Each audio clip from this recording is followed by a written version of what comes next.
Hi guys, welcome to political science lecture series और near peer. और अभी हम डिस्कस करेंगे different schools of thought on sovereignty, monist and pluralistic concept of sovereignty. This is important because इस पे पास papers में 2-3 दफ़ा सवाल आ चुका है, so this is important, that's why we are updating that in that discussion that we already had on sovereignty. So सवाल ये आया हुआ है और वेरी रिसेंटली 2020 में आया था कि वाई मोनिस्ट और absolute concept of sovereignty has been abandoned, analyse legal concept of sovereignty. तो basically legal concept of sovereignty जो है वही मोनिस्ट या कॉन्सेप्ट है सॉवरेंटी का, और मोनिस्ट या एब्सोल्यूट कॉन्सेप्ट है। तो ये क्वेश्चन बेसिकली डिमांड कर रहा है आपसे कि पहले आप लीगल कॉन्सेप्ट ऑफ सॉवरेंटी को डिस्कस करें in the concept of monist and absolute concept, और फिर इसको कंपेयर करें कि ये क्यों अबॉलिश हो गया हुआ है। और उसकी जगह इस सवाल में मेंशन नहीं है, लेकिन मोनिस्ट अबॉलिश या अबैंडन, सॉरी, पॉपुलर लिटरेचर में अबैंडन करने के बाद ज़्यादातर फिलोसफर जो इससे सब्सक्राइब करते हैं वो है pluralistic concept of sovereignty, which is more like political sovereignty. तो पहले हम कॉन्टेक्स्ट देखेंगे, दोनों स्कूल्स ऑफ थॉट देखेंगे, फिर मोनिस्ट और एब्सोल्यूटिस्ट व्यू क्या है सॉवरेंटी का, उस व्यू के मुताबिक लीगल सॉवरेंटी का क्या कॉन्सेप्ट है, कैरेक्टरिस्टिक्स क्या है मोनिस्ट लीगल सॉवरेंटी के। फिर हम देखेंगे कि कैसे ये लीगल सॉवरेंटी जो है, जो मोनिस्ट और एब्सोल्यूट सॉवरेंटी है, वो मोनार्क से कैसे पार्लियामेंट पे शिफ्ट हुई है और उसके शिफ्ट के क्या कॉजेस थे। और इसकी के बाद जो दूसरा कॉन्सेप्ट है प्लूरलिस्टिक व्यू ऑफ सॉवरेंटी, वो क्या है और क्यों ये मोनिस्ट व्यू अबैंडन होकर प्लूरलिस्टिक व्यू के फेवर में किया है। And then I'll share some additional sources on this. So the political framework and the structure of the legal systems anywhere across the world depends on the concept of sovereignty. The idea owes its roots to the 16th and 17th century Europe and has existed since then and is ever expanding concept. Sovereignty is associated with authority, which are embodied in organizations like nations and states, which in turn are responsible for the territory under them and the people who live in these territories. General baatein. The idea of sovereignty was created not for academic discourses or philosophical purpose, but for real world potent challenges. As mentioned earlier, the idea owes its genesis to the political upheavals in Europe of the 16th and the 17th century, the increasing power of the Pope and Church, who was the theocratic head of the Christian world, led the rulers of Europe to assert their sovereignty over their land and people to escape papal authority. ये चीज़ें हमने जो state, nation state और states का rise कैसे हुआ, कैसे absolute states, फिर लिमिटेड स्टेट्स, फिर एब्सोल्यूट स्टेट्स वाला कॉन्सेप्ट, उसमें हमने ये चीज़ें डिटेल में डिस्कस की हैं. This, coupled with the later democratic movements, have had a significant impact on how discourse around the concept of sovereignty has evolved over centuries. अब जो दो schools of thought हैं sovereignty के, वो एक monist है जिसको absolutist या absolute concept of sovereignty भी कह सकते हैं, और दूसरा pluralistic है. मोनिस्ट स्कूल ऑफ थॉट जो है वो लीगल सॉवरेंटी जो हमने कवर किया था पिछले लेक्चर में कैरेक्टरिस्टिक्स ऑफ सॉवरेंटी के अंदर, तो लीगल सॉवरेंटी का जो कॉन्सेप्ट है वो मोनिस्ट और एब्सोल्यूटिस्ट कॉन्सेप्ट के अंडर आता है, और जो प्लूरलिस्टिक कॉन्सेप्ट ऑफ सॉवरेंटी है वो that pertains and relates to the political concept of sovereignty. जिन फिलोसोफर्स ने मोनिस्ट, एब्सोल्यूटिस्ट या लीगल सॉवरेंटी के कॉन्टेक्स्ट को चैलेंज पॉपुलराइज किया, these were John Bodin, Thomas Hobbes, John Austin, Rousseau and Hans Kelsen. और जिन लोगों ने पॉलिटिकल कॉन्सेप्ट ऑफ सॉवरेंटी को किया वो Harold Laski, A D Lindsay, Ernest Barker, Figgis and Mary Follett, ये फिलोसफर्स ने इनको किया. लास्की इनमें being the most prominent. These two were mostly in favour of monarchy absolute legal sovereignty, and these were in favor of parliament की absolute legal sovereignty. ठीक है, तो देखते हैं मोनिस्ट व्यू क्या कहता है. Monist view asserts that the state is the supreme social institution and has a unique place in comparison to other institutes and organizations. The spearhead of the view was Jean Bourdain, a French philosopher and a jurist and also a member of the Parliament of Paris. The France in which Bourdain lived and worked was struggling from the aftermath of Protestant Reformation and religious conflict. वो जो wars of Reformation, wars of religion हुई Protestant Reformation के बाद, और फिर Treaty of Westphalia की तरफ गए, उस टाइम के यूरोप में उसने वक्त गुजारा. Though a Catholic himself, Bourdain criticized the papal authority, church को उसने criticize किया of the government, and favored the unrestrained authority of the emperor, calling him the supreme lawmaker. तो हमें पता है कि सॉवरेंटी का जो अर्लियर कॉन्सेप्ट था वो डेवलप भी इस कॉन्टेक्स्ट में ही हुआ था कि चर्च की अथॉरिटी नहीं होनी चाहिए, एम्परर की अथॉरिटी होनी चाहिए, उसकी सॉवरेंटी होनी चाहिए. Thomas Hobbes of England accord similar views. Then concept of legal sovereignty इसी कॉन्टेक्स्ट में सबसे पहले डेवलप हुआ. लीगल सॉवरेनिटी हमने पढ़ा भी है पिछले में, is the authority of the state which has the legal power to issue final commands. It is the authority of the state to whose directions the law of the state attributes final legal force.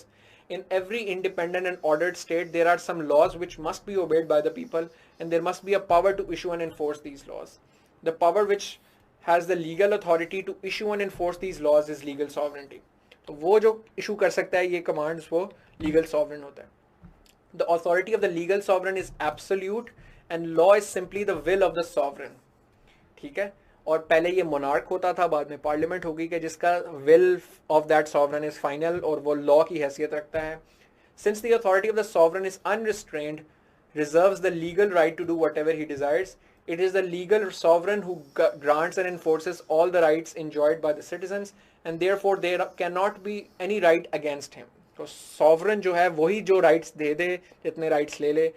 Remember Hobbs का analysis, आपने इसको compare करना है जब आप Hobbs का idea पढ़ेंगे philosophers वाले सेक्शन में. द लीगल सॉवरन इज दस ऑलवेज डेफिनेट एंड डिटर्मिनेट. हमने वो जितने कैरेक्टरिस्टिक्स पढ़े ना, एब्सोल्यूट, अनडिसॉल्वेबल, अनरिस्ट्रेन्ड, कोई लिमिट नहीं, वो सारे लीगल सॉवरेंटी के कॉन्सेप्ट के ऊपर या मोनिस्ट कॉन्सेप्ट ऑफ सॉवरेंटी के ऊपर अप्लाई होते हैं. Only the legal sovereign has the power to declare in legal terms the will of the state. The authority of the sovereign is absolute and supreme. The authority may reside either in the monarch, in an absolute monarchy, or may reside in a parliament in a constitutional system.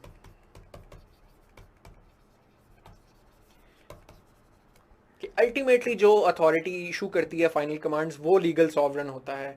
और monist concept के अंदर वो या तो monarch हो सकता है अगर एब्सोल्यूट मोनार्की है उस मुल्क में, या वो पार्लियामेंट में डिसाइड करेगी. तो कैरेक्टरिस्टिक्स मोनिस्ट लीगल सॉवरेंटी के क्या हैं, वही जो हमने पिछली दफा सारे पढ़े हैं. Absoluteness, no limitation on power of state, universality, it applies to all in the given political territory. Exclusiveness, there can only be one sovereign in the state. Permanence, change of government and ruler does not end sovereignty. Inalienability, state and sovereignty cannot be separated. ठीक है, ये हमने बड़ी detail में पहले discuss किए. फिर monist और एब्सोल्यूटिस्ट व्यू की इवोल्यूशन किस तरीके से हुई कि पहले वो एब्सोल्यूट मोनिस्ट सॉवरन जो था वो मोनार्क होता था, और बाद में जब डेमोक्रेटिक स्ट्रगल आई तो फिर वो पावर पार्लियामेंट के साथ एसोसिएट की जाने लगी by the philosophers. In this respect monist view asserts that an indivisible legal sovereignty vested in the state, and that state used to be the will of the sovereign initially, the will of the monarch. However, the seat of this legal sovereignty has shifted gradually over the course of centuries. It used to rest with absolute monarchs following the Treaty of Westphalia, and then gradually shifted to parliaments with the evolution of democracy following the Dutch, American and French revolutions. The legal sovereignty that used to rest with monarchs eventually rested in parliaments, with monarchs either abolished, जैसे कि France में monarchy abolish होगा, अगर parliament की supremacy होगी तो फिर parliaments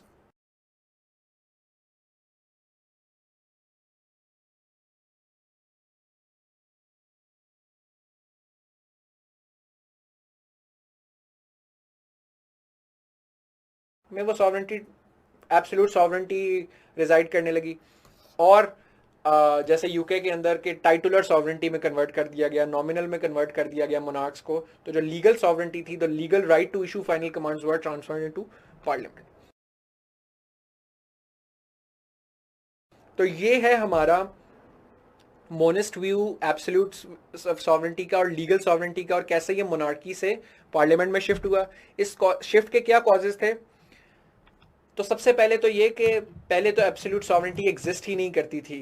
वो चर्च के पास भी अथॉरिटी थी, सॉवरन के पास भी अथॉरिटी थी, फ्यूडल लॉर्ड्स के पास भी अथॉरिटी थी, लिमिटेड सॉवरेंटी थी. ये हमने डिस्कस किया हुआ स्टेट वाले लेक्चर में.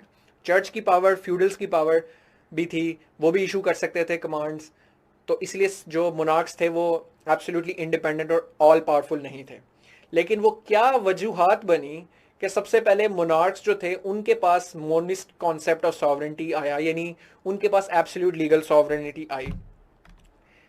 वो वजूहात ये थी कि चूंकि एक बहुत पावरफुल पोप था और चर्च था जो बहुत इंटरफेयर करते थे इंडिविजुअल स्टेट्स के अफेयर्स में, that is why the monarchs started asserting themselves against the encroachment of their power. कि उन्होंने देखा कि कितने centuries for centuries church and pope used to insert themselves in the affairs of the countries, तो emperors starting asserting themselves back. फिर Protestant reformation हुई, तो जो मार्टिन लूथरन रेफर्मेशन या प्रोटेस्टेंट रेफर्मेशन हुई, तो कैथोलिसिज्म का आइडिया चैलेंज होने लग गया. तो चूंकि पहले people use to be Catholics और कैथलिक्स के अंदर there is a all powerful spiritual and temporal leader of pope की शक्ल में और चर्च की शक्ल में थी, तो सेपरेशन नहीं थी चर्च और स्टेट की. जब प्रोटेस्टेंट्स आए तो प्रोटेस्टेंट्स ने चर्च को रिजेक्ट किया और इंडिविजुअलाइज किया रिलीजन को, और ये आइडिया बहुत पॉपुलराइज हो गया यूरोप की बहुत ज़्यादा कंट्रीज़ में. और फिर इसके नतीजे में रिलीजन की बहुत ज़्यादा वॉर्स हुई, कैथलिक स्टेट्स की और प्रोटेस्टेंट स्टेट्स की आपस में बहुत ज़्यादा जंगें हुई, जिनमें एक सबसे बड़ी जो कल्मिनेशन हुई वो 30 ईयर्स वॉर इसमें सबसे मशहूर थी. इसके एंड पे फिर ट्रीटी ऑफ वेस्टफेलिया साइन हुआ कि हर रियासत का एम्परर के पास इख्तियार होगा अपने मुल्क को गवर्न करने का, कोई चर्च जो है वो इंटरफेयर नहीं करेगी इंडिविजुअल एम्परर्स के अफेयर्स के अंदर. इस ट्रीटी ऑफ वेस्टफेलिया के नतीजे में फिर जो मोनार्क्स थे वो एब्सोल्यूट सॉवरेंस बन गए, एब्सोल्यूट लीगल सॉवरेंस बन गए, और चर्च और फ्यूडल्स की पावर डिमिनिश हो गई. इसी कॉन्टेक्स्ट में जो एकेडमिक फिलोसफीज थी जॉन बुडेन और थॉमस हॉब्स की, उन्होंने कॉन्सेप्ट को पॉपुलराइज करवाया और एक एक्सेप्ट करवाया मोनार्क को एज द एब्सोल्यूट सॉवरेन. फिर ओवर टाइम ये मोनार्की से जो है पावर एब्सोल्यूट सॉवरेंटी की, लीगल सॉवरेंटी की ट्रांसफर हुई पार्लियामेंट के अंदर. उसकी क्या वजह बनी कि वही बात कि मोनार्क्स बहुत पावरफुल थे, तो वो मोनार्क्स जो थे फिर लोगों के राइट्स को पायमाल करते थे, उनके हकूक को. तो फिर लोगों ने तंग आकर तहरीकें चलाई, उसके नतीजे में डेमोक्रेटिक मूवमेंट्स चली, American revolution, French revolution, Dutch revolution. और जो एकेडमिक फिलोसफीज थी रूसो की और legal positivist writers like John Austin और हैंस केल्सन, इनकी थीरी के नतीजे में फिर वो आहिस्ता आहिस्ता मोनार्की अबॉलिश हो गई. इधर आप लिख लें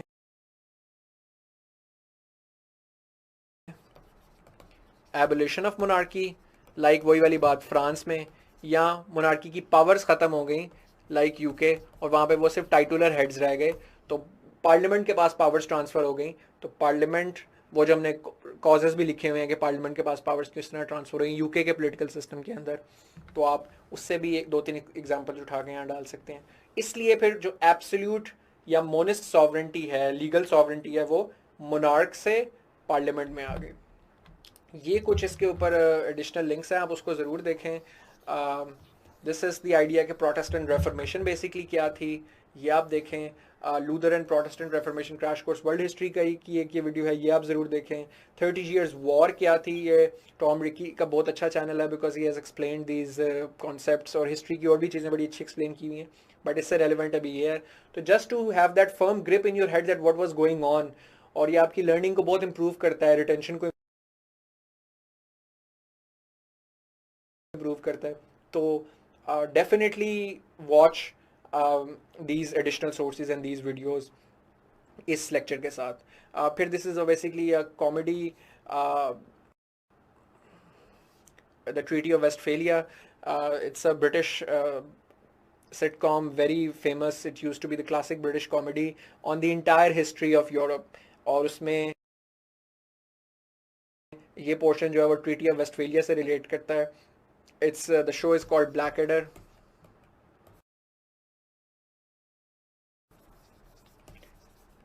And it's totally entertaining, and Stephen Fry is one of the main casts in this show, and even Rowan Atkinson, Mr. Beans, is part of this show.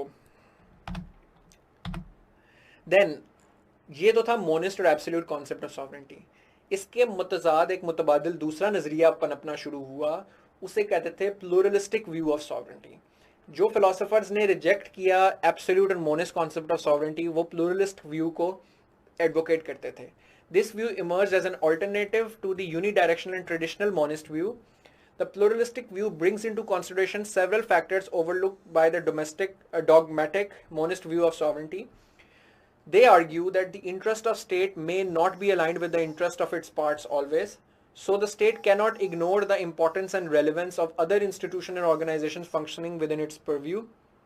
Harold Lasky is one of the most prominent activists tha. He says that sovereignty is neither absolute nor a unity. It is pluralistic, constitutional and responsible. तो वो ये कहता था कि रियासत के पास ये अनब्रिडल्ड या अनरिस्ट्रेन्ड अथॉरिटी नहीं है to do whatever it pleases, और ना ही होनी चाहिए, और रियासत कोई सुपीरियर क्लेम नहीं है उसका, जिस तरह हॉब्स कहता था। उसका लास्की का आइडिया ये था कि डिफरेंट जो ग्रुप्स एग्जिस्ट करते हैं सोसाइटी में, उनको रिस्पॉन्सिबल होना चाहिए रियासत को और सॉवरन को। चाहे वो पार्लियामेंट है, तो पार्लियामेंट में भी अनइलेक्टेड लॉर्ड्स नहीं बैठने चाहिए यहाँ के, जो बैठा करते थे किसी जमाने में। और यहाँ जिस तरह के एब्सोल्यूट मोनार्क नहीं बैठा होना चाहिए, और उसकी एब्सोल्यूट पावर नहीं होनी चाहिए, उसकी पावर लिमिटेड होनी चाहिए। लिमिटेड इन द सेंस के वो लोगों को आंसरेबल हो, और वो कॉन्स्टिट्यूशन को आंसरेबल हो, और वो लॉज को आंसरेबल हो। तो जब कोई बंदा लॉज को आंसरेबल है, लोगों को आंसरेबल है, कॉन्स्टिट्यूशन को ने उस पर कदगने लगाई हैं, जैसा हमने नेगेटिव लिबर्टीज के कॉन्सेप्ट में पढ़ा, तो इसका मतलब कि सॉवरेंटी एब्सोल्यूट नहीं होगी, और एब्सोल्यूट पावर नहीं होगी to issue commands and absolute power to do whatever it wants to do. Monarch के पास ये अथॉरिटी नहीं होगी कि वो किसी को भी उठा के कत्ल करवा दे, किसी को भी उठा के जेल में बंद करवा दे, क्योंकि रूल ऑफ लॉ ये अलाउ नहीं करता। तो ये प्लूरलिस्टिक व्यू वाले कहते थे कि सॉवरेंटी अल्टीमेट नहीं है और ना ही होनी चाहिए, क्योंकि अगर हो ऐसा हुआ तो एक बड़ा ऑटोक्रेटिक निज़ाम चलेगा, जो कि चल भी रहा था यूरोप में उस टाइम। तो इसलिए सॉवरेंटी प्लूरलिस्टिक होनी चाहिए, डिवाइडेड होनी चाहिए, और जो मोनार्क की या लीगल सॉवरेंटी है, that should be answerable to different organisations, associations, political parties, trade unions and general public जो कि सोसाइटी में मौजूद है। उन्होंने कहा कि स्टेट एक प्रिविलेज पोजीशन ऑब्वियसली इंजॉय करती है because of its wider jurisdiction which covers all individuals and associations within its boundary, but that does not mean that state is superior to other associations and state does whatever the hell it wants to do. It is also true that state has power to punish those who defy its command, but that does not mean that it is absolute. The state must justify the exercise of its special powers. तो उसने restrictions लगाना चाहते थे monarchy की power पे। सो pluralistic sovereignty, यहाँ मैंने लिख दिया है सिर्फ प्लूरलिस्ट। तो pluralistic sovereignty is divided and limited. The pluralists demand that the same must justify its claim to allegiance on moral grounds. कि रियासत को moral grounds पे एक्शन लेना है, अनब्रिडल्ड जो मर्जी नहीं कर सकती। तो ये वाला जो आइडिया वो रिलेट करता है पॉलिटिकल सॉवरेंटी से, जो हमने पिछले डिस्कशन में किया था कैरेक्टरिस्टिक्स में, that political sovereign is that sovereign to which legal sovereign is answerable to, which is generally public, media, political parties, civil society. तो ये व्यू जो था ये क्यों अबैंडन कर दिया गया? अब दुनिया में हम देखें तो लीगल सॉवरेन एग्जिस्ट करता है पार्लियामेंट की शक्ल में, लेकिन वो पार्लियामेंट जो है वो आंसरेबल है, एब्सोल्यूट नहीं है। It is limited by constitution, it is limited by fundamental rights, it is limited by कि वो वोट लेकर आते हैं लोगों से तो वो लोगों को आंसरेबल हैं, मीडिया प्रेशर्स को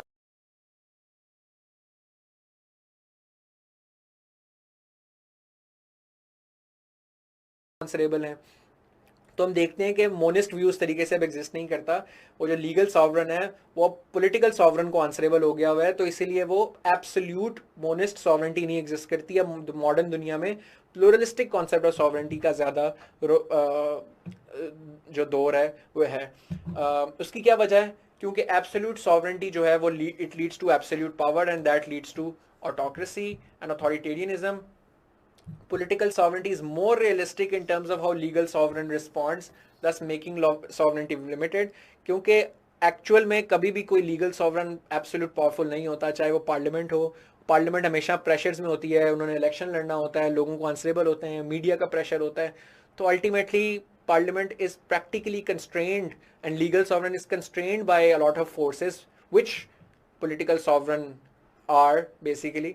तो इसलिए ये एक रियलिस्टिक रिप्रेजेंटेशन है प्लूरलिस्टिक सॉवरेंटी के। माशरे में हकीकत में क्या होता है, हकीकत की अक्कासी करती है सही मानों में जो प्लूरलिस्टिक व्यू ऑफ सॉवरेंटी है।